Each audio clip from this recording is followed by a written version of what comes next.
The following is an Outdoor Channel original production.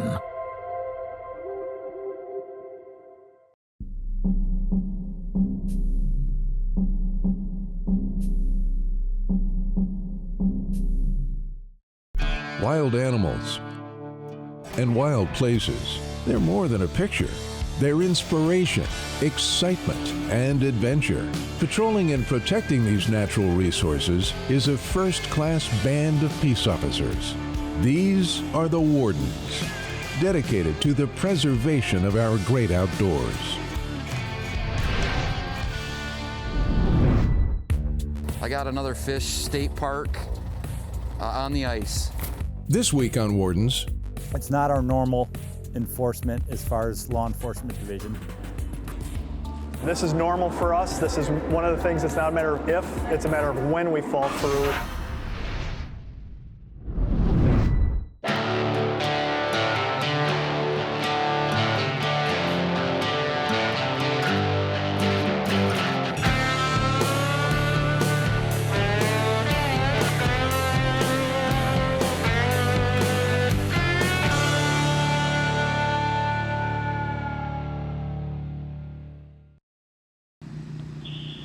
Black Lake Sturgeon crew from Gaylord 710. I have 8 o'clock. Season's on. at precisely 8 a.m. on the first Saturday in February, one of the more unique fishing seasons in the country begins. Welcome to Black Lake. It's the Lake Sturgeon season on Black Lake in northern Michigan's District 3.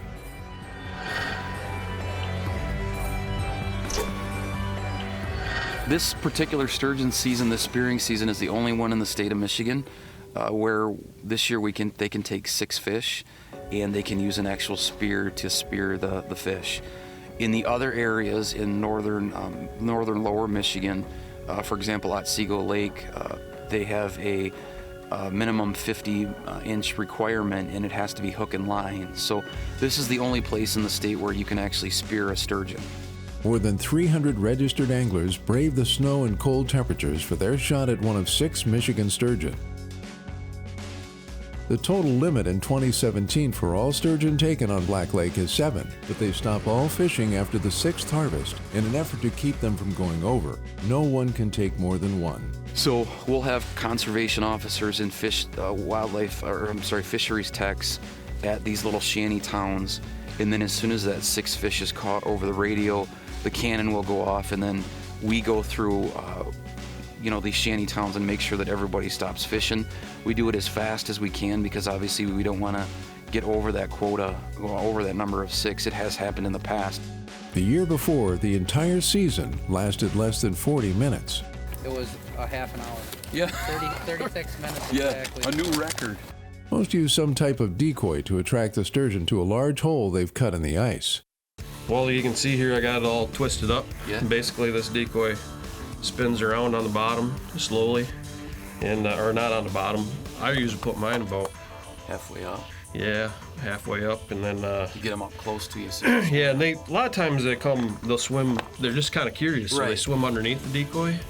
But I've had them come up on top of the decoy in Wisconsin and actually bump it, and you'll see their mouth go down like they're trying to suck it up. But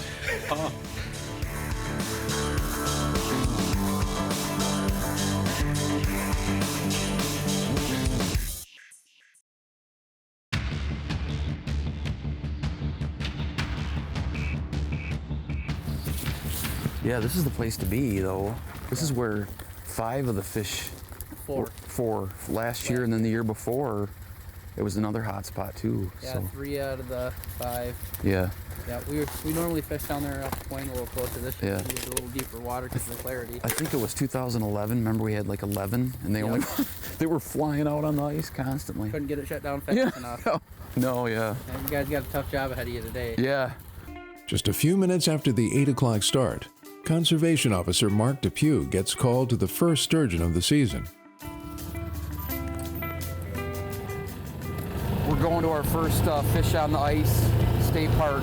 I'll advise you here in a minute. Black Lake is Michigan's 7th largest inland lake. It's more than 10,000 acres in size, and once called to a sturgeon, it can take COs several minutes to get to the shanty.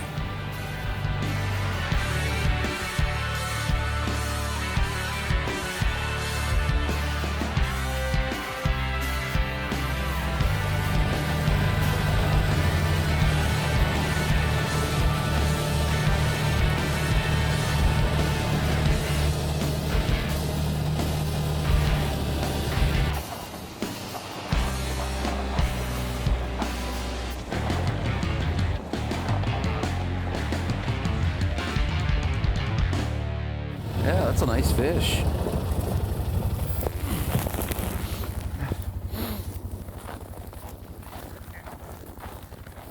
Congratulations. Thank you, sir. Yeah, nice fish. Good work. You want to know what the best part is? Yeah. 2 years in a row. Wow, good for you. We got another one coming up here in a second. This will be number 2. As Conservation Officer Mark Depew checks on the first sturgeon harvested during the Black Lake spearing season, Second one just came out of the hole. Give me details Second when they have sturgeon. them. he gets a call to check on another sturgeon pulled from below the ice. It's just a few hundred feet from the first one. So this would be number 2.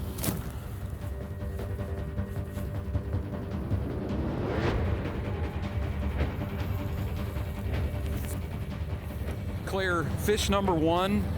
They're going to be en route here shortly to the check station. They've been advised to immediately go there.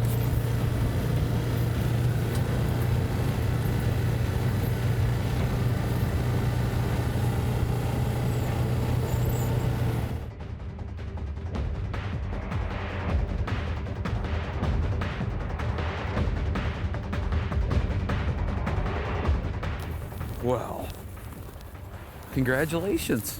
Good work. I think we've met before. Yeah, when? When you checked in my last one. Probably. God, this is the number 2? This is number 2. From last year you were here? 2014. Nice, good work. That's a nice one too. Have you got your fishing or driver's license with you? Yeah, I do. Quick tag it for me. Yep. This year we want them as fast as we can to the check station. So as soon as you get him tagged, get to the check station and congratulations. 2 years. That's awesome. This is a nice fish too.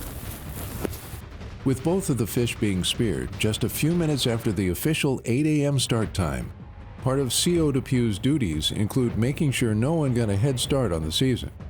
One concern that we have when we go up and check the fish is if people are, let's say they speared the fish at 7 o'clock in the morning, we're looking for, the vitals of the fish. So in other words, if the fish is moving, the gills are moving, which would indicate that the animal or the fish was still, just speared.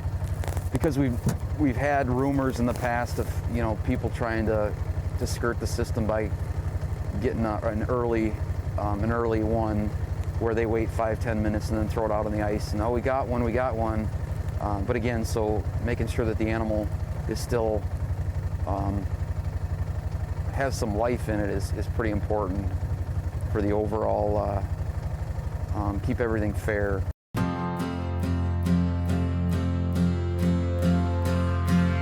The state of Michigan has placed a high priority in recent years on restoring the lake sturgeon population. This is the Black River. It's one of the only spawning areas for the sturgeon coming out of Black Lake. Where we are today, having captured population estimate data, genetics studies, information on natural recruitment versus hatchery production, we are light years ahead of where we were in 2000. But we had to start somewhere in 2000 to start looking at the recovery of this species. One of the ways they did this was through 24/7 surveillance of the river during spawning season. They're easy prey right now in the rivers, very easy prey. And so we're just here to make sure they're not as easy prey. The volunteer group Sturgeon for Tomorrow assists conservation officers keeping watch in an effort to limit poaching. We started our sturgeon guarding program in 1999. We've been at it 18 years, and it's been proven successful. Vehicles and cars scare people, and campers, so you don't have to be up all night, but yeah, it just scares them. We all volunteer, but we take it very seriously. We're very passionate about it. And we make it known. We advertise that we're going to be out here 24/7, that Sturgeon for Tomorrow and Sturgeon Guards are going to be out here 24/7. And it's advertised, and it's a huge deterrent. And it's helped 20, 30 years ago. That wasn't the case, and we lost lots of fish. In addition to protecting the sturgeon, the Michigan DNR and local universities are helping to produce sturgeon for stocking and researching everything they can about the species. We don't want to be in the business of stocking forever. We want these animals to do well, not only here, but throughout the range, but they face a lot of impediments, things that are there that human beings have put in rivers that they haven't evolved to deal with, right? So we have to understand that and how we can overcome that, and the science is the basis for that management. And with conservation, research, and law enforcement all working together, the DNR believes the restoration of the lake sturgeon is headed in the right direction. We know where we're going in the next 20, 30, 40 years with recovery of this species, where it should be in terms of an adult population.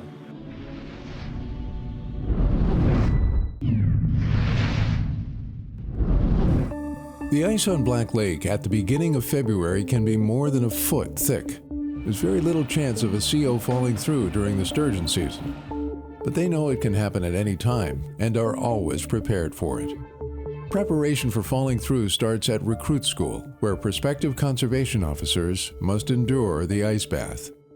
Slowly sit down. Get in there. Slowly down. All the way in, all the way in, hands in. Down to your neck. Down further. The ice bath is just one of the many rigorous tests recruits must endure over the 22-week-long school. This is designed for the recruits so that they experience a small bit of hypothermia as if they were to fall through the ice at any point during their career. This is normal for us. This is one of the things that's not a matter of if, it's a matter of when we fall through. For 4 minutes, recruits sit in a tub full of ice, answering questions and performing dexterity tests. How about a written test on Thursday night? What do you have coming up? Fishing game, sir.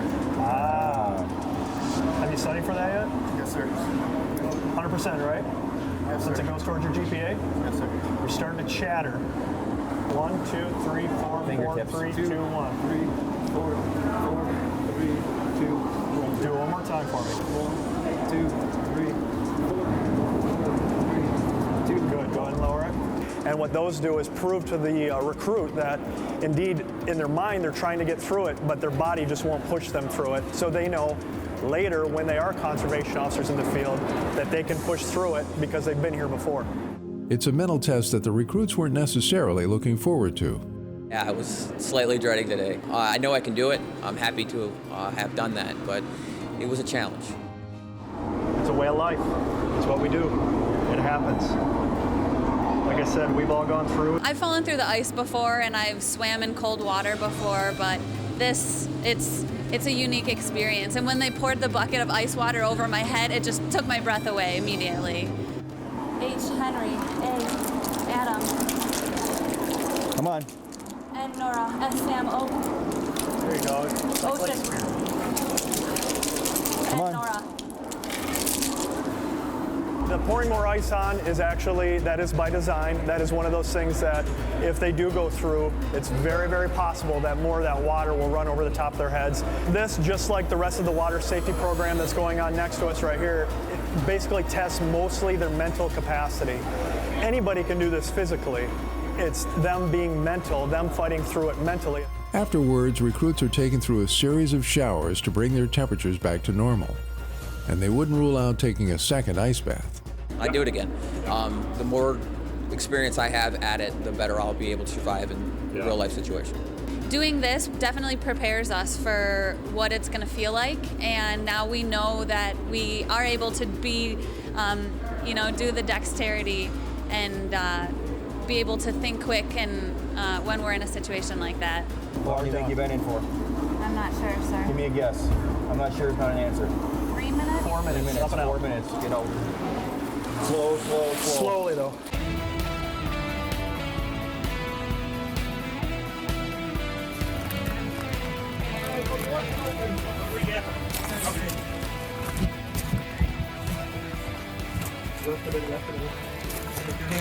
Wow. Handles outdoor. Wow. Huge. This one is huge. Yeah!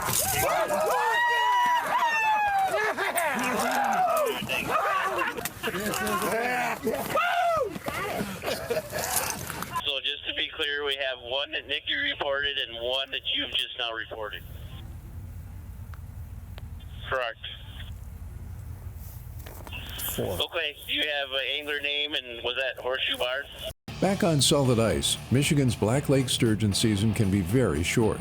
In 2016, it lasted just 36 minutes. In 2017, more than 300 registered anglers were trying to harvest one during Michigan's only sturgeon spearing season. The total limit for 2017 was set at 7, but all fishing would be stopped after the 6th successfully harvested fish to help reduce the chance of going over the limit. The personal limit is 1, so bringing one up onto the ice is quite a thrill.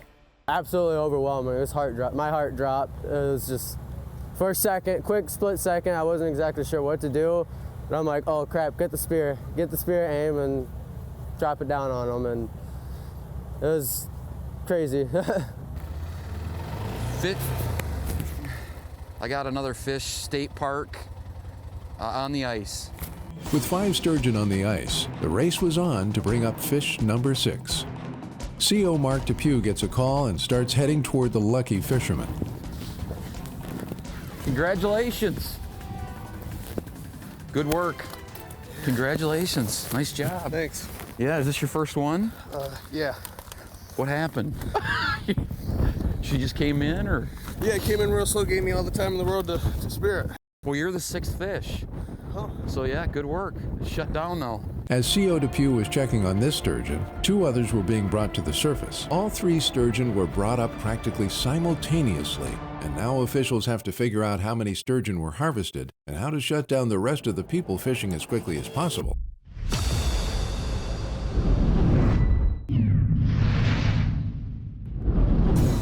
Just over an hour into the sturgeon spearing season on Black Lake in Michigan's District 3,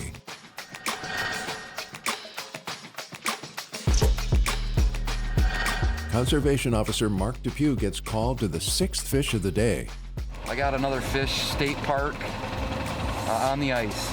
The total limit for the season is 7, but all fishing is stopped after the 6th is brought up so they don't go over. The Sturgeon Patrol today is it's very controlled. There's about 15 to 20 conservation officers and fish division people out here, so it's not our normal enforcement as far as law enforcement division, but we do, our main purpose for being out here is when we hit that 6 fish limit, we need to contact every fisherman out here that's in the fishing for sturgeon. They'll be flagged, and so we'll contact them soon as that last fish is speared, and we only have minutes, especially with the way the fish are moving today, and we don't want to go over that 6 fish limit. So as soon as that 6 fish is speared, we got to get to every shanty, over 200 fishermen, and let them know that the season's closed. Then this is your first one. Yeah. Good work. First one came in nice and slow, real easy to spear. Yeah. I put 2 spears in them myself, and I was yelling, but nobody came over to help me. So I said, fine, I'll bring them up myself. That's and trust me, that was hard. He was best heavy. way to do it. Good work. As Officer Depew was checking sturgeon number 6, 2 more sturgeon were pulled up almost at the exact same time. That made 8 total sturgeon harvested. 1 more than the quota, 2 more than they had hoped to catch. You know, I mean, when you have an open fishery, there's a chance that you can go over your quota, if you will. But we're at 1.2%, and we know we could go up to 5% for an expanding population, so it doesn't endanger the population. And with the open fishery, sometimes that happens, but we're still safe.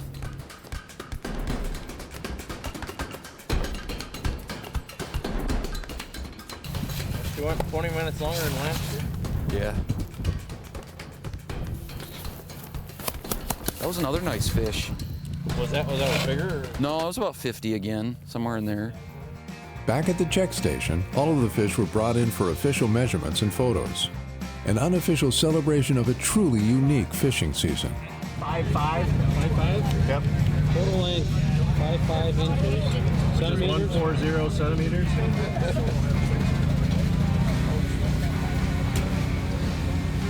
33. Yep. This morning we speared 8 fish by 9:07. Instead of at 6 fish, we ended up with 8. There's nothing that we can do there. Biologically, it won't hurt the fishery. I think the season was awesome. It ended up a lot of work between Fish Division and Sturgeon for tomorrow and law enforcement. We got the season done. It was safe, and it just ended up being a beautiful morning and a great day for fishing. Conservation officers in Michigan police all aspects of the outdoors. In addition to fish and game laws, they patrol winter recreation sports like snowmobiling. The state of Michigan has nearly 6,500 miles of snowmobile trails, with 3,100 of those miles just in the Upper Peninsula.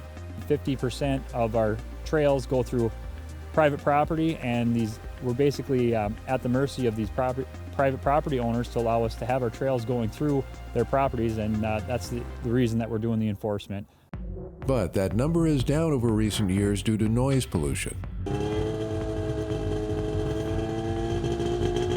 Many of the trails either run near private residences or through private property with the owner's permission. When too many noise complaints pile up, those owners can limit access, making it tougher to get from point A to point B. To combat that, conservation officers in Michigan's District 1 conduct sound emissions testing.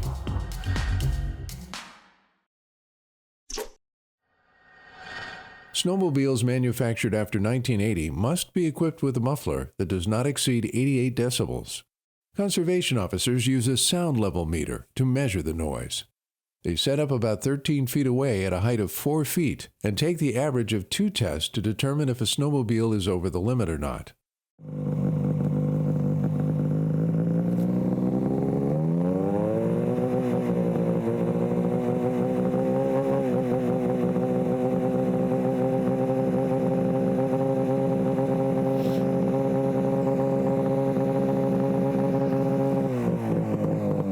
Okay, go ahead and shut it off.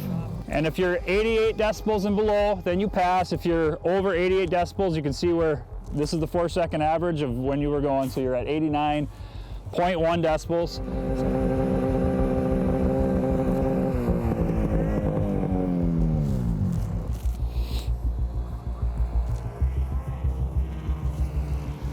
And just so you can see where your second average is, this is your second score. We're going to average the two together, but this one was 88.6. So,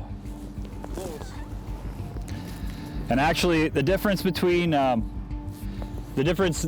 the way that it works, 89 is 1.5 times louder than 88 is. So that's why, you know, it's a fail.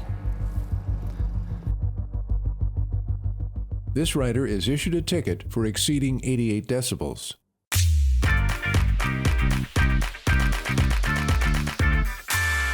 Out on the trails, officers also watch busy intersections to make sure no one runs stop signs.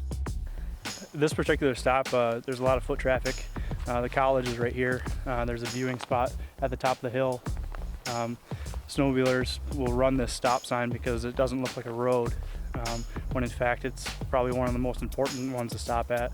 Conservation officers Ethan Mapes and Brian Lassinen are just getting set up when a group of 4 snowmobiles all blow right through the stop sign.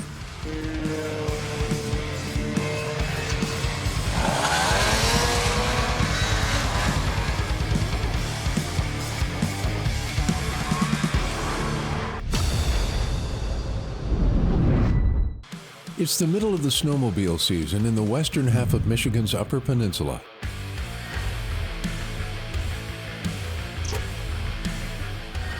Conservation officers from District 1 have 4 snowmobiles pulled over for running a stop sign at a busy intersection. What I'm looking for is an updated, This one right here. showing it expired, yes. Card. Just got it in the mail. Okay. The reason why it's not a 6-year snowmobile? It was cold when I got up here and I couldn't get this one off. Okay. Alright. This is supposed to, before you ride in your snowmobile, it's supposed to be attached. Okay. Alright? Okay. So, tell you what. Write you a civil infraction. for a stop sign violation instead of an unregistered snowmobile. Okay. You got a driver's license with you? I do.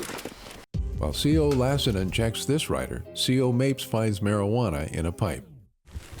That came off the front guy. One big nugget, lighter, his pipe. So they've all been using. They used this morning. They smoked this morning before we even saw them in mass. Okay. Everyone's eyes are pins. So we'll deal with this guy. The officers take turns questioning the other riders on their marijuana usage.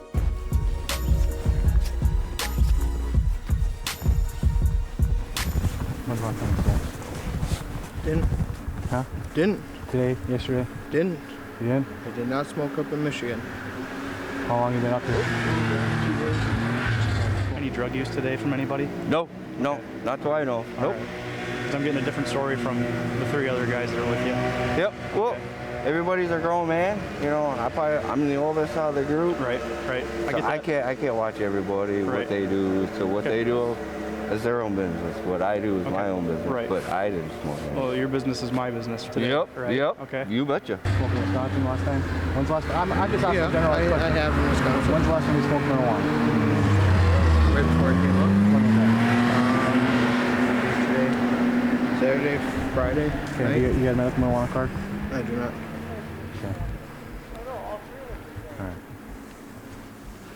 Do you have any marijuana on you right now? Nope. Okay, if I pat you down, I'm not going to find anything? Nope. And I don't expect you to tell on your partners, but everybody else has already caved that everyone's been using marijuana today. Yep. Okay. So is that true? Has everybody? Yes. Not in what I see. Okay. What have you seen? I ain't seen no use today. Okay. Not even yourself? No. Okay. Not when we're going to be on these things. No way. Right. Well, if everyone had that much common sense, that'd be nice, right? You betcha. Okay. As they slowly start to piece the story together, they switch who they are questioning to see if everyone's story matches. You couldn't find anything on them. Are they denying it? He said he smoked 2 days ago. Okay. All right. I'll talk to him real quick if you want to switch spots and you can talk to them. I'll talk to them. All right. I know you don't want to get in trouble. I understand that. Okay. But you saying that you smoked marijuana 5 days ago? That's simply not true. Okay. Not 5 days ago. Okay. How many days? That's 2. Okay. And I What came up on about Friday. this morning? Not this morning. Okay. Because I got conflicting stories now from your group. Okay. All right. So now it's time to be honest, and I can help you out if you help me out. Okay. So when's the last time you smoked marijuana? This morning. This morning? Okay. Before we got on the trail here. Okay. Before we saw you guys a couple hours ago? Okay.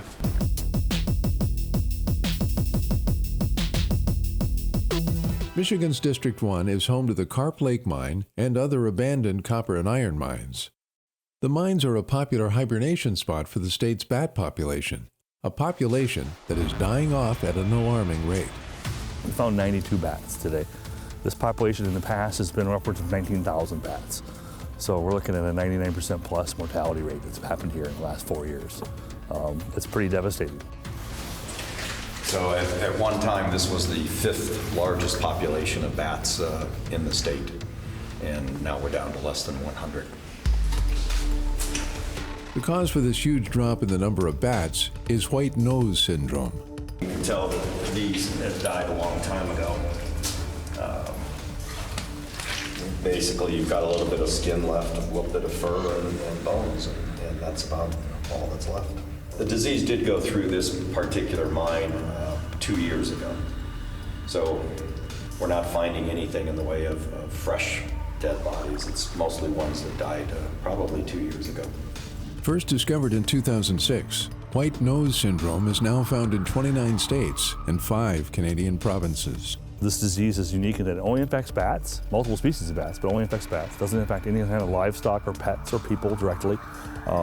It only grows in a cold environment, so it's a cryophilic fungus. It only grows below 54 degrees Fahrenheit, and it grows in these environments when bats are in hibernation in particular. So it grows on their exposed skin.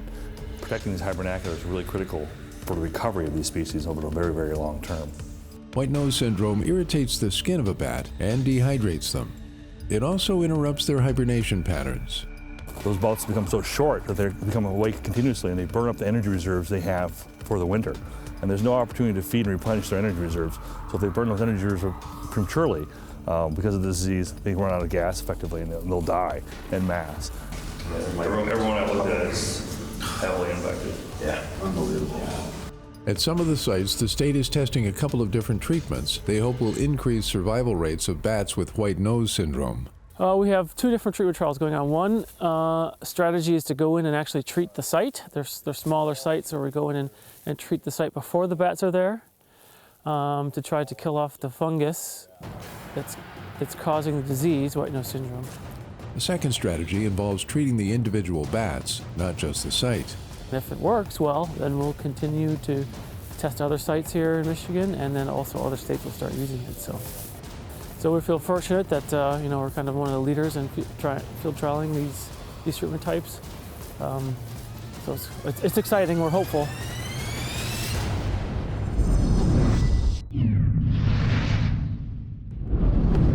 With over 3,100 miles of snowmobile trails just in Michigan's Upper Peninsula, conservation officers patrol them similar to roads. They watch for excessive speeds, unsafe driving, and to make sure stop signs at busy intersections are obeyed.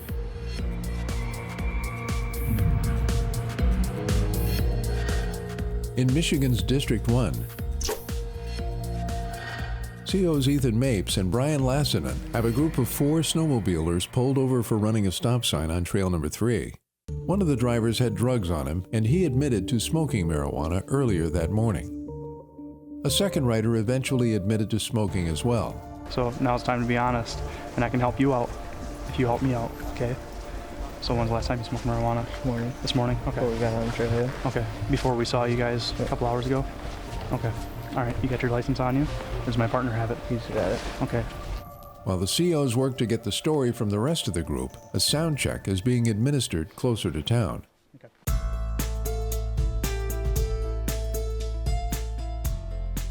Sergeant Ryan Aho and Officer Mark Liedman are checking snowmobiles for excessive sound. 88 decibels is the limit. If you are over that, you are issued a ticket. That's what we're just trying to, basically, just so you know why we're running all these tests, is that we've actually lost snowmobile trails because 50% of our trails actually go through public property and 50% go through private property where we're losing permissions due to sound noises. So, okay, and again, have a seat on your snowmobile, left hand on the brake, bring it up to that 4,000 RPMs when I give you the thumbs up, because that's when the machine will be ready, okay? All right. Go ahead and start your machine.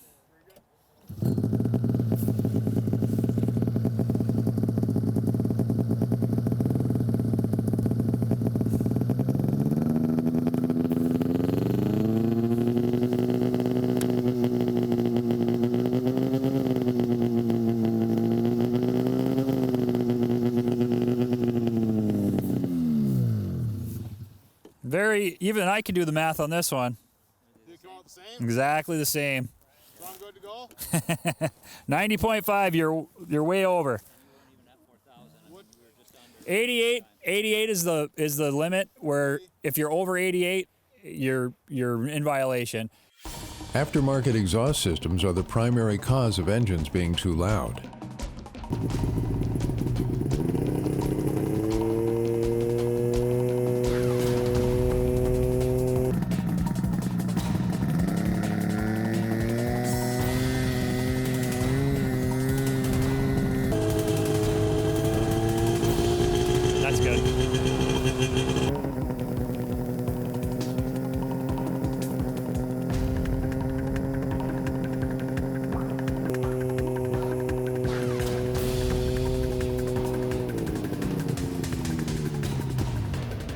You can come over and see where your second score was if you'd like. You can see where your average is here, sir. This is your second score, and your second score is 90.2.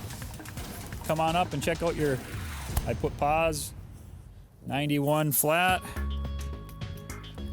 And you get the average of the 2 scores, so that's your 4-second average that I took, 93.6. So do you have a stock can for the machine? Okay, what we're asking everybody is if you do have a stock can to please put it on if you had it with you, and if not, at your earliest convenience.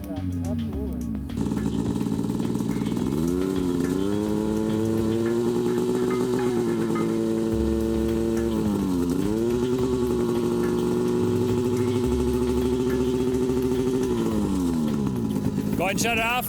Why don't you come on over here? I like showing everybody where they're at.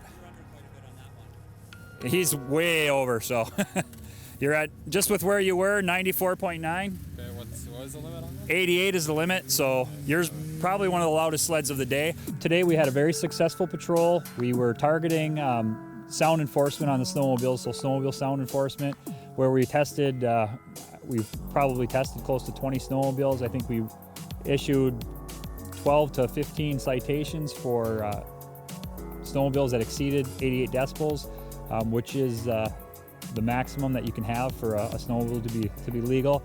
The court-ordered fine for exceeding 88 decibels can be as high as $280.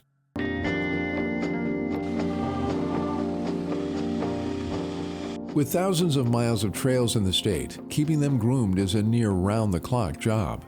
Our club grooms 235 miles of trails. Behind me is one of the groomers that we get, $200,000 piece of equipment that is 100% funded by the trail permits sold by the snowmobiles that are coming up behind us. There are dozens of local snowmobile groups across the state, and their members work all winter to keep the trails in tip-top shape.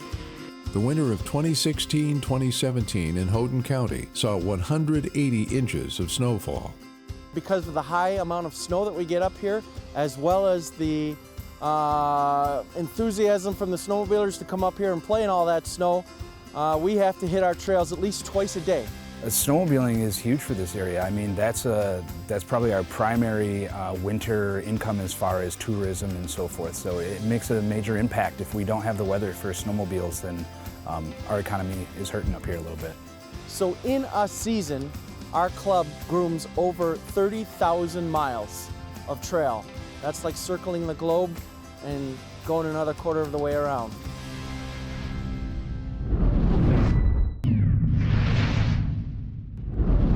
Conservation officers Ethan Mapes and Brian Lassinen of Michigan's District 1 have 4 snowmobilers pulled over.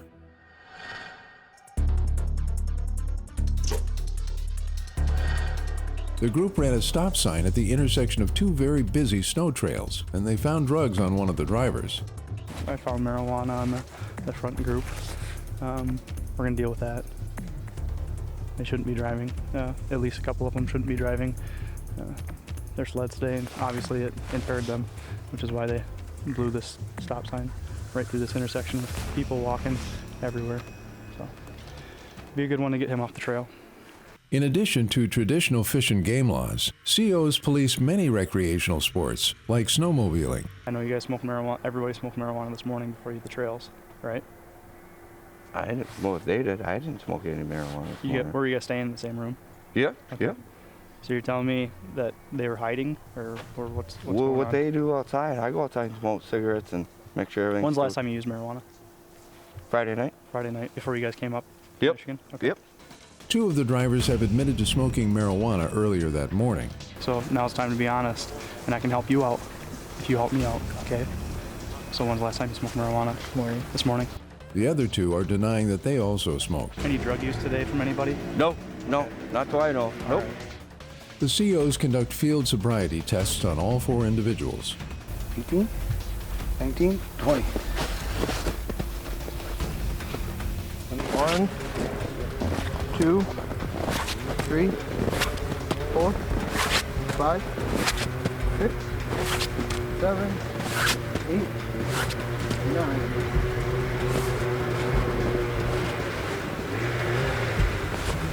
Okay, at this point, you're under arrest for possession of marijuana. Okay? Yep. To be determined, we're gonna check and see how much THC is in your blood, see if you're okay to drive a snowmobile today. Obviously, you're a little bit impaired. You blew right through that stop sign, okay? Based on the results of those tests, coupled with the snowmobilers' admissions, the COs called the Houghton County Sheriff and Michigan State Police to help transport all 4 to a local hospital for further blood testing. Will you guys take a blood test for me? Volunteer blood test? Sure. Okay. I appreciate you guys cooperating, okay? Yeah, no, hey, like being helpful. All 4 were charged with operating a snowmobile under the influence of drugs, and all 4 plead guilty, paying $850 in court-ordered fines and spending the night in jail. They also lost their snowmobile privileges for 6 months.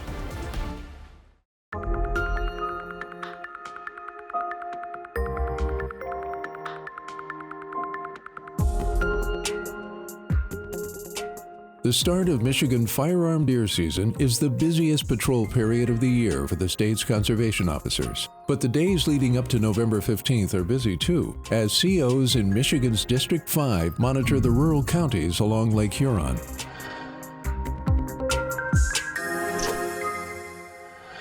Trapping season's open at that time, waterfowl season. There's a bunch of different activities for outdoor things going on around then. Leading up to the firearm deer season, that's one of our biggest issues right now is contacting hunters that are using bait in these no-bait counties. Their plan for the night is to search for people shining for deer. Shining is not allowed on public land at any time during the month of November in the state of Michigan. I mean, we want it to be a fair chase situation, and obviously it's not hunting if you're throwing a light and shooting deer over a light. So definitely gaining an advantage, and we don't obviously want to promote that in any way, shape, or form. When the bigger bucks are out at, it seems to be at night, that's when they're gonna be out with the lights looking for deer, and that's why we have fair chase laws and things like that in the state of Michigan that allow people to hunt during the day. There's a safety issue with that. There's a fairness to it. One of the various ways the Michigan DNR looks for illegal shining activity is by putting spotters up in a plane. When the spotters see something, they radio officers on the ground below. Spotlight. Yep, got a light. And shining with the passenger side. Well, obviously being able to get up in the air, that they can see many more miles, they can see a lot more than what one person in one spot can see. It just gives us a huge advantage to look over a large area and be able to move guys into the right positions to make the stops, whereas you'd only see a small glimpse of that if you were on the ground. But before it gets dark enough for the plane to start spotting shiners, CO Casey Pullum checks on a bow hunter he thinks is using bait. This area of District 5 is a no-bait area. Michigan's bow season opens October 1st, a month and a half prior to the firearm opener. You look inside there, you can see they got bait bags in there. They're definitely baiting.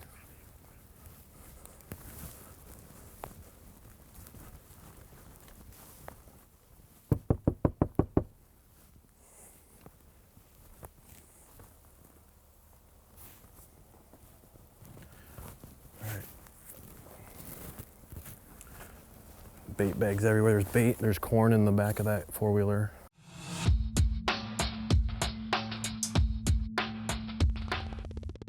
Conservation officer, come on the blind.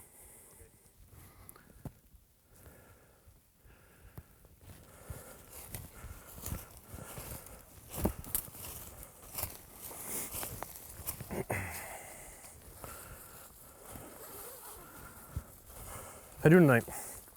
I haven't seen nothing. Nothing? No. All right. Squirrels. Yeah? Yeah. Got anything this year? Nope. All right. Well, hey, the reason I'm here, you got some bait out here. Okay. You aware the counties are closed to baiting? I thought it was the next county. Both counties. We got 4 counties up here that are closed. They've been closed for 20 years, almost 20 years. So, got your hunt license on you? Yep. How many more blinds you got baited out here? I got one other one. One other one? Yeah. Across the road? Yeah. Okay. Why don't you grab your stuff? Okay. You're done for tonight. We're gonna head back to the truck, and you're gonna get a ticket for this. Okay. We also got some issues with your ORV use out here. Okay. What's wrong with my ORV?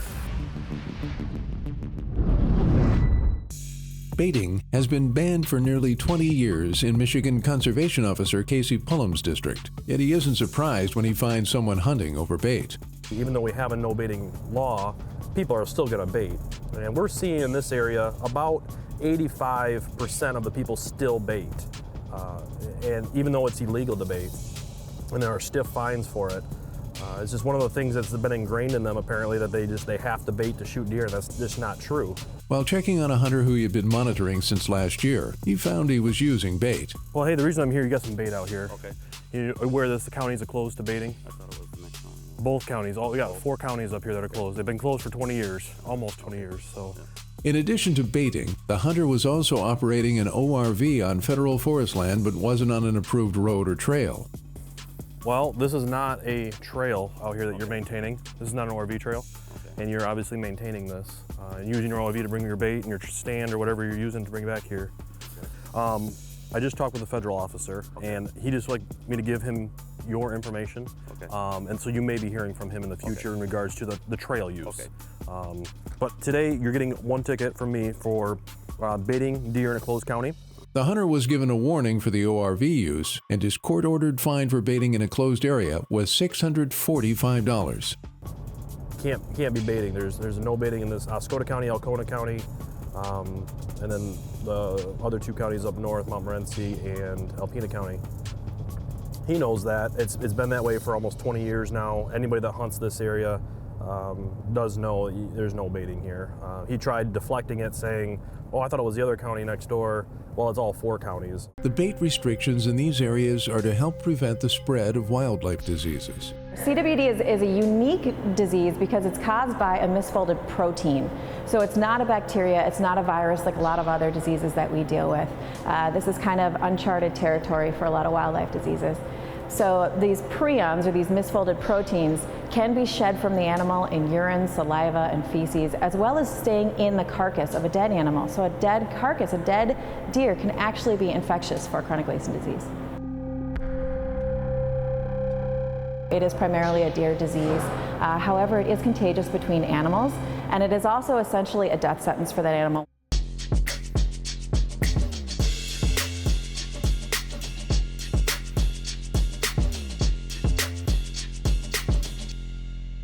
After checking a couple of other spots for hunters using bait, C.O. Pullum comes across a car parked in the middle of a roadway.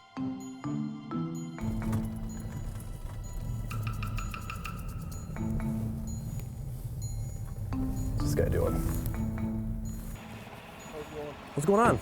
The driver said they were having car troubles. Oh, well, that's not good. Yeah, just put some more in there, and we're about to head out. Okay. All right. You guys got any ID on you?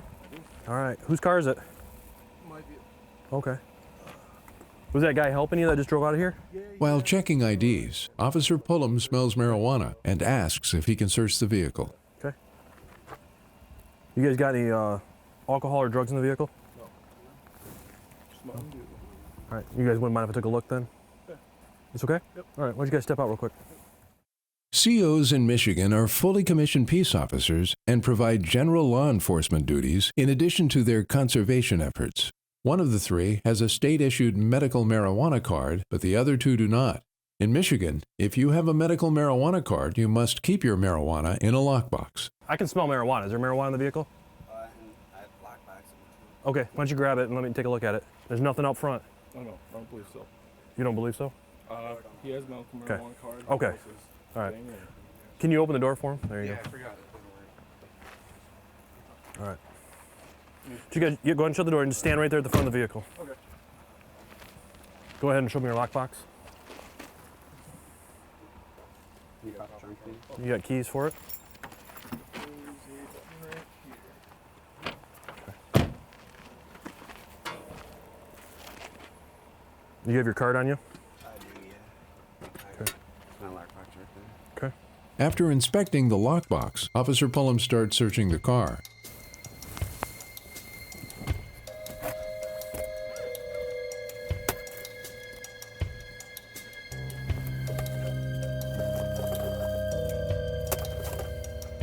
All right, well, I got some already, so.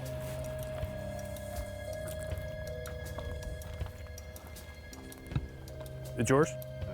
It's not yours. Okay. All right. Okay. So whose might this be? It's your car, so it's in your possession here, right in the center console. Go ahead and just have a seat.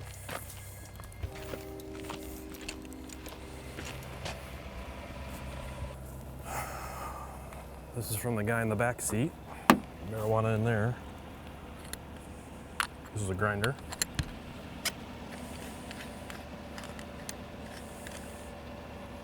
Full of marijuana. Whew. potent too.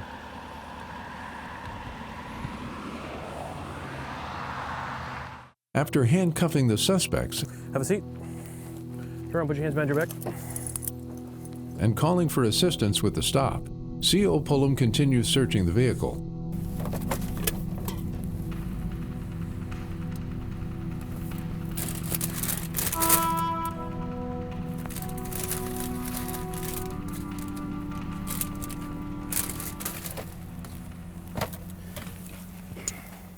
All right, so obviously you all are lying to me. You dropped your pipe and your chip bag as I rolled up here. CO Pullum is joined in his search by United States Forest Service officer Mike Phillips. Yeah, I haven't searched this yet. This is his lockbox. Kid in the black coat, so that's his. So he's got a medical marijuana card, that's his lockbox. The other two guys got marijuana in their possession, sitting right next to him. Neither one of them have cards. Drugs are on the hood of the car that I found so far. He dropped a pipe in the chip bag as I was rolling up. I heard him crunch up the bag and there's a pipe in there.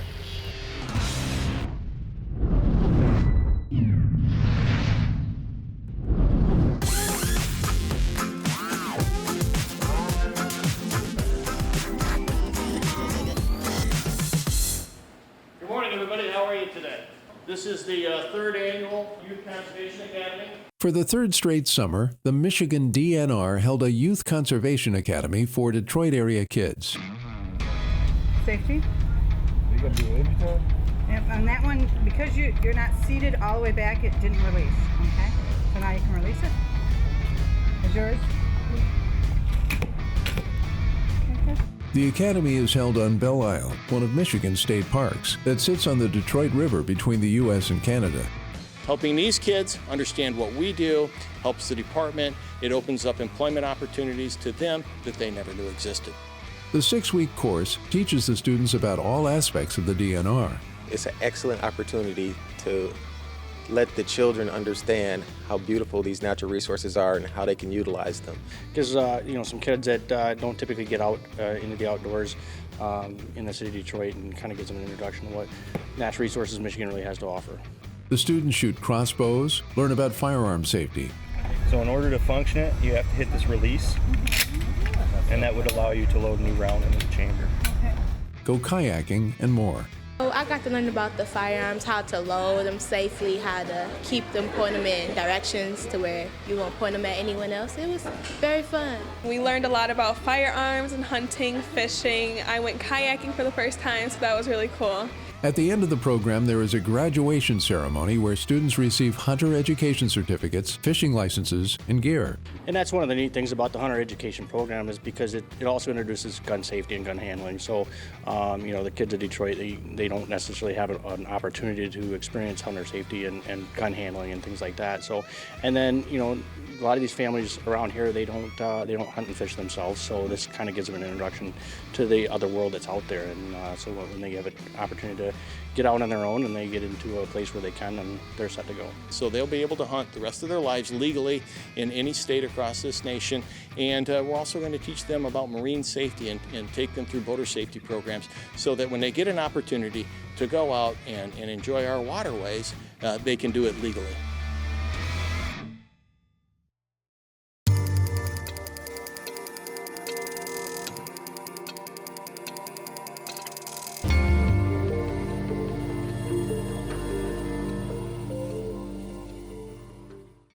In Michigan's District 5, conservation officers are preparing to work an aerial surveillance patrol after dark, focusing on shining.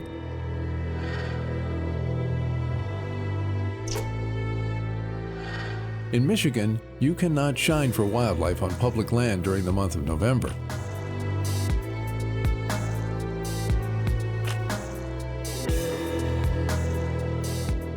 Before that patrol starts, CO Casey Pullum checks on a car parked on a dirt road. And once he and United States Forest Service officer Mike Phillips search the vehicle, they find marijuana and drug paraphernalia. Stand up. You got anything on you that I need to know about? Needles, guns, knives, bazookas? My keys and a little change in my pocket. Okay. One of the three from the car has a state-issued medical marijuana card and claims none of the other illegal items are his. The other two claim only a couple of items each.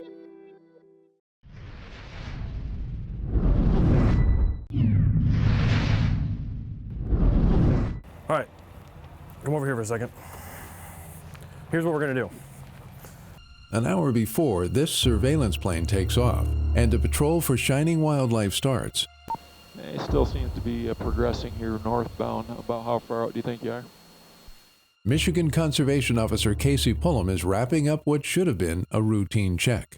It unfolded to a lot more than just someone needing help. You know, they were fine, they didn't need help, but there was obviously some illegal activity going on with that vehicle. His car had pulled over with some type of maintenance issue, and when CO Pullum approached the vehicle, he could smell marijuana.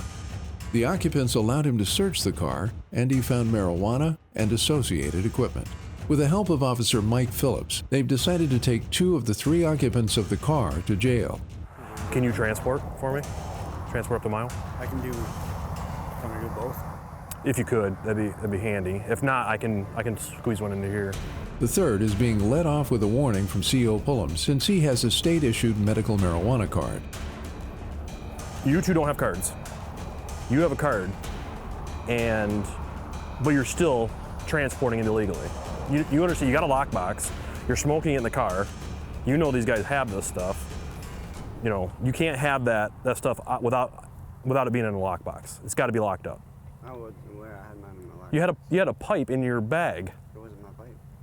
That wasn't your pipe? You were eating chips out of that thing and you had no idea that pipe was in there? No. The pipe, actually, I put it in there. It was sitting inside the center thing. So I took it and put it in the chip bag. And I noticed that you're behind. It was a chip bag. All right. Because it's out in the open, so. This guy's your buddy? Yes, my friend. Okay. I'm gonna take you 2 to jail tonight. You don't have cards, you got marijuana in your possession, so you're in charge of possession of marijuana tonight. The 2 bound for jail are charged with possession of marijuana. I'm gonna field test this marijuana before we take it.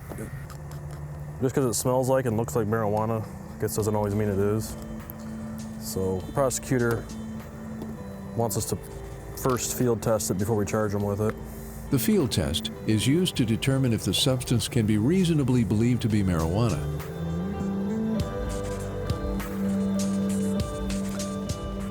It's got just enough in there. A bit more. COs in Michigan receive year-round training in both conservation and general criminal law enforcement techniques.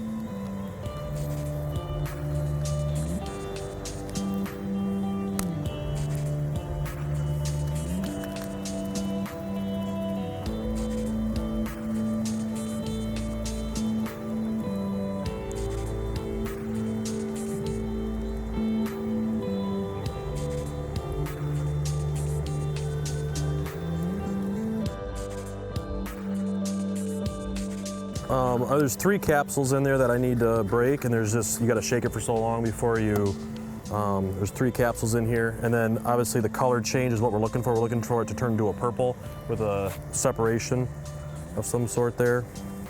So this is just, there's no color yet, but once I break the other 2 vials, you're gonna see a little bit of a color, purple color to it. Yeah, it's getting darker. Additional lab testing is done later to definitely confirm the field test results.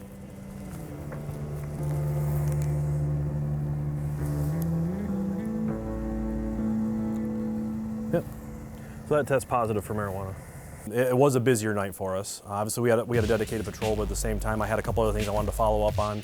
One was a baiting issue, and then the other one just happened to be we were driving through a rural part of the county, and I saw a vehicle that didn't match the area. It looked like it was parked off the side of the road, maybe disabled.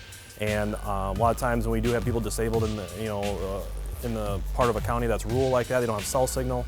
So a lot of times I'll just stop and ask if they need any help. And that's what I was doing that night. And of course, it unfolded to a lot more than just someone needing help.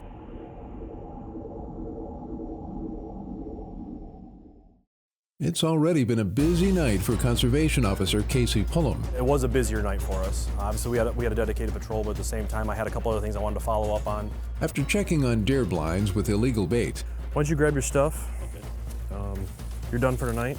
He takes a couple of suspects to jail for drug possession. I'm going to take you 2 to jail tonight. You don't have cards. You got marijuana in your possession, so you're in charge of possession of marijuana tonight. When he's done with that, he joins Sergeant Brandon Kieft and other officers from District 5 to work an overnight patrol focusing on shining.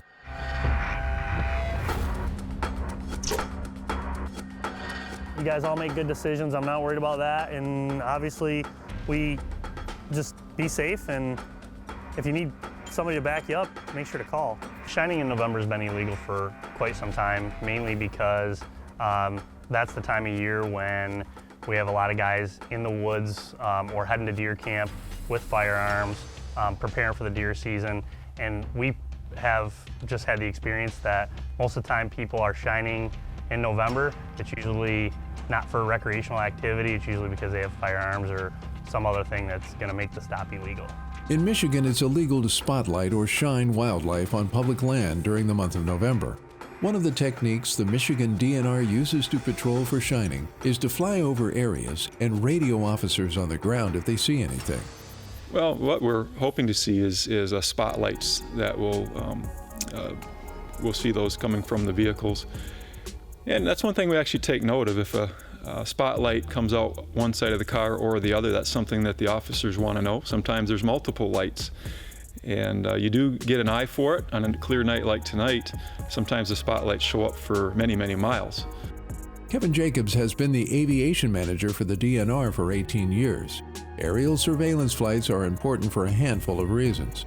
First of all, it's the law, and so we've been tasked with upholding the law. I think also when you deal with shining, there's issues with fair chase. It puts the animals at a disadvantage, and those who are shining at an incredible advantage. So you're lacking the fair chase element. I think lastly, there's a certain fairness to other sportsmen. These people are playing by the rules and by the law, and yet you have some people who are not. As the officers on the ground get into position, Jacobs goes through his final pre-flight checks.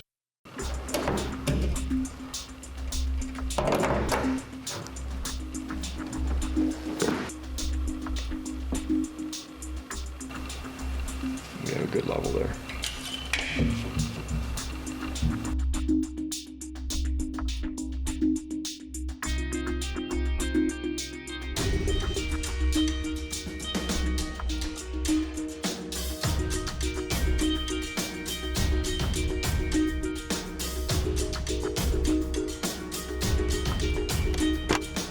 He'll have one spotter in the plane with him to help find instances of shining. Well, tonight's operation will be a night flight involving Law Division, Forest Management Division, and Wildlife Division. Kind of cooperation between the three divisions.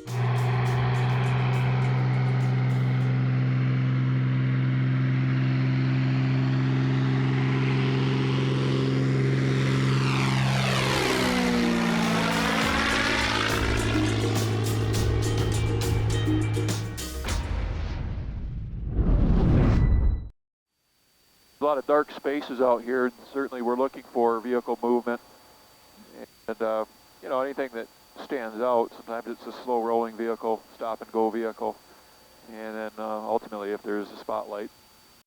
As pilot Kevin Jacobs and spotter Dan Moran begin their flight, officers on the ground ready for any instances of shining in their areas. Waiting to hear is, you know, a lot of times when they take off, we don't hear anything from them until they actually find somebody. And so that period of time from the time they take off to the time they actually call something out can seem like an eternity. You know, our guys are thinking a multitude of things. Those can be some of the most dangerous stops we make. So I'm sure they're thinking about safety. What are they going to do if they come up to the door and this happens? Or I'm guessing that they're doing a lot of mental rehearsal.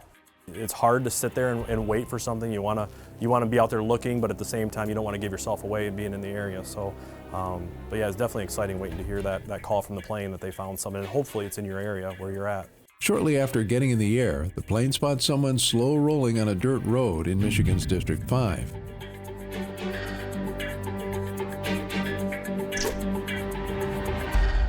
What I have is a vehicle that's we watched here for a little bit.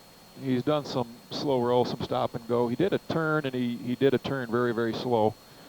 You know, like he was looking. Has not thrown anything out the side window yet, but if you're close, it might be worth getting in behind him. slow rolling is just a term we use for a car engaging in somewhat abnormal behavior. Conservation Officer Casey Pullum is the first to respond and initiates the traffic stop.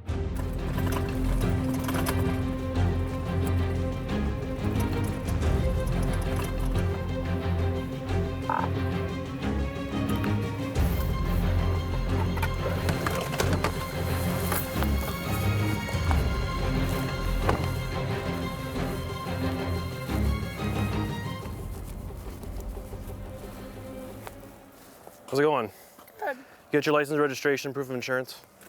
What are you guys up to tonight? I'm taking her home to Mac Lake. Oh, okay. Where are you coming from? McKinley. McKinley? Okay. The suspects weren't shining, but the driver has a restricted driver's license, and assisting CO Bobby Lively finds an open liquor bottle in the car. You could be going to jail tonight for this. You understand that, right? Okay. It's like operating on a suspended license. So I expect you to be a little more honest with me when I'm asking you questions. Honestly, I took the kids to the movies. They went. Are you supposed to go to the movies? That's not to and from your employment. I didn't know it was restricted. What's it restricted for? Well, it was restricted. I was impaired. I had two beers 4 months ago. Okay. So you got arrested for drunk driving? Yes. Okay. While CO Pullum continues to question the driver, the surveillance plane has spotted 3 cars, all close by, with lights shining out the side windows. I've got 3 vehicles here, all within fairly close proximity of each other, and we've seen a light come out of each vehicle. Sergeant Brandon Kieft responds and tries to locate one of the vehicles. Okay, I'm southbound on one of those roads. Am I on the right one or the wrong one? That would be the wrong one. We're going to be to your east. And let me watch this guy here for a little bit before we come in on him, see if we get a light. He should be coming out to you. He catches up with one of the vehicles right as it pulls into a campground.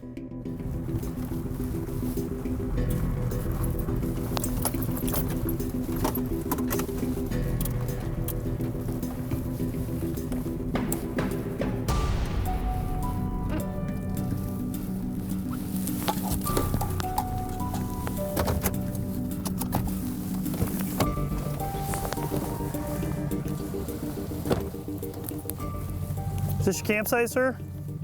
This is it, right here. Okay. How are you? Okay, great. How you doing, bud? Good. Conservation officer, are we shining today? No. No? No, you're shining like. Yeah. And not hunt. We had flashlights out here. Okay. Yeah, showing the kids deer and stuff like that. Okay. It's not a problem with shining a flashlight at a deer or anything like that. It's a problem shining in November period, sir. Oh. Yeah, you can't shine at all in November in Michigan. I thought it was you can have weapons. You shine. That's the time frame before November. In the month of November, you can't shine. Period in Michigan. Are you a hunter, sir? Are you a hunter?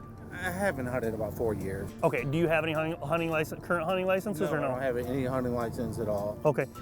The driver admits to shining, so Sergeant Kieft issues him a ticket. It's a court-ordered $251 fine. In this case, we know you don't have any weapons in the car. We realize that you're probably just out trying to show the kids deer or something else.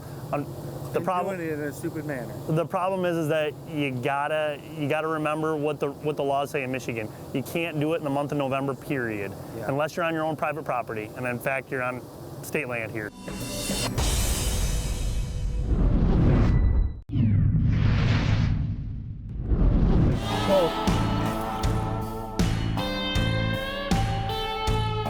Everybody step forward a little bit.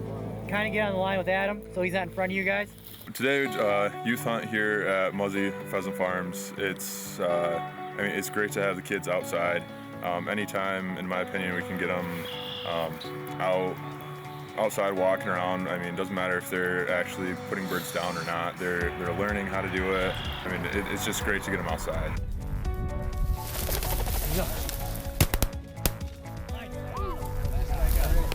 Conservation officers and wildlife biologists with the Michigan DNR often host events designed to get kids outdoors.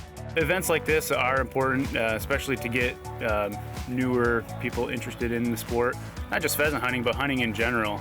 Events like this, get them out, get them walking around. They can interact with each other, you know, and they can see the dogs working. It's really a fun event and really gets people interested in the sport, which could lead to them wanting to try other, you know, maybe duck hunting or deer hunting or something like that.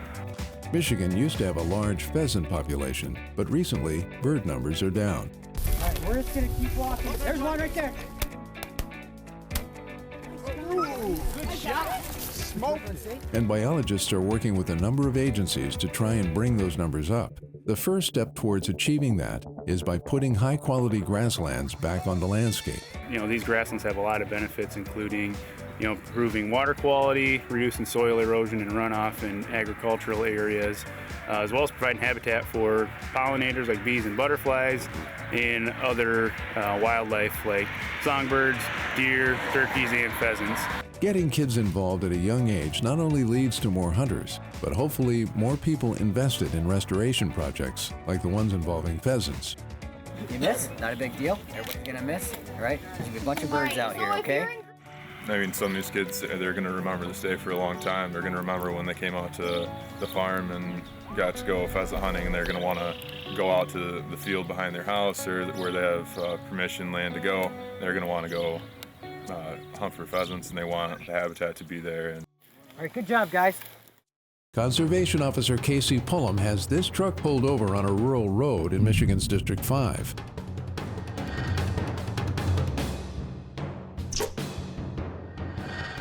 It was identified during an aerial surveillance for slow rolling. The plane was able to direct me into where that vehicle was. In that case, they were not necessarily going to shoot a deer. They didn't have any weapons with them. We couldn't determine whether they were actually shining for deer or not. They wouldn't admit to that, but we did have some other violations.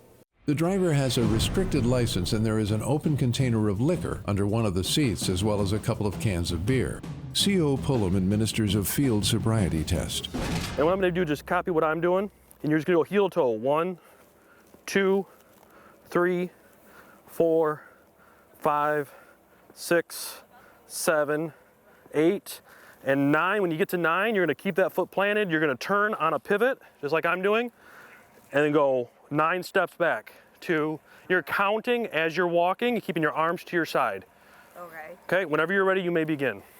1, 2, 3, 4, 5, 6, 7, 8, 9. And determines there is not enough evidence to support an arrest for driving under the influence. But one of the passengers, a minor, admits to drinking. He's issued an MIP, or minor in possession of alcohol ticket, while the driver is issued 2 citations. So here's, I'll explain this to you, because Okay. you are getting a ticket today. You're getting a ticket for operating on a restricted license. Okay. And for transporting open intox. So you're getting 2 citations today. Okay. All right, so the court information's here at the bottom. She pays $455 in court-ordered fines and spends 3 days in jail. The officers allow a passenger with a valid license to drive everyone home. Thankfully, there was somebody there that could operate, and we could continue our shining flight.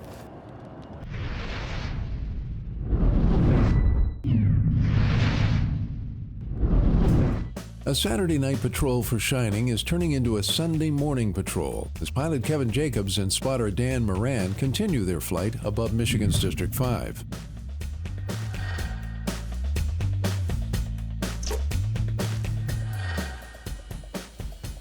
Everything out your side, Dan? Nope, pretty dark. Same here. We'll work our way to the south. Looking at the time, it's about 12:30 a.m. local. Wonder what anybody be doing driving around in the black 12:30.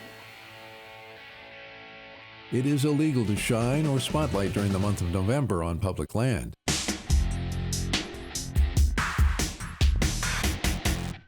Just before calling it quits, the plane spots one last light to be checked. Yeah, he's stationary, shining again. It's fairly low intensity light that he's throwing around here.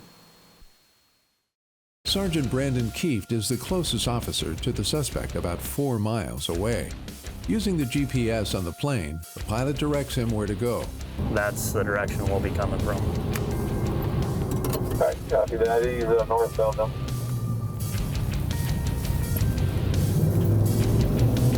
Gonna get bumpy.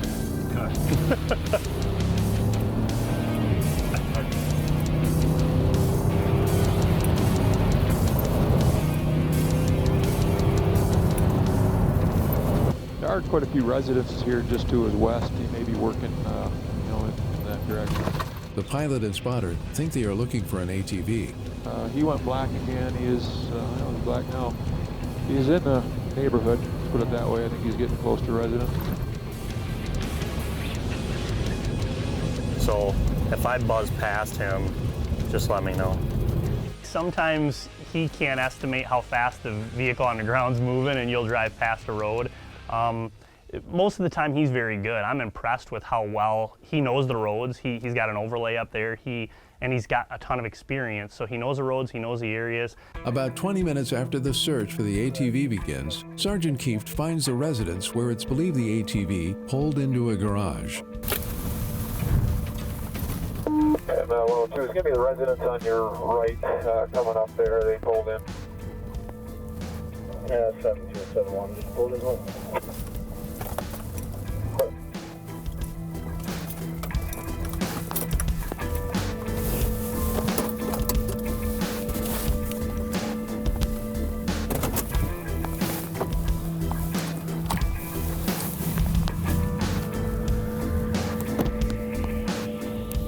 More officers arrived shortly after to join the search. It's got to be in there. I think he pulled behind it too, didn't he? Say that?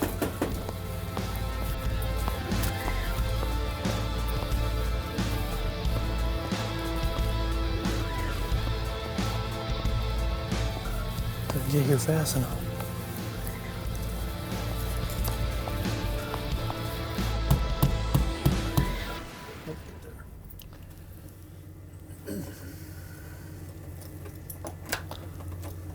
Sorry about that, ma'am. Conservation officer, how are you? Okay. Do you have somebody else that's staying at the house tonight?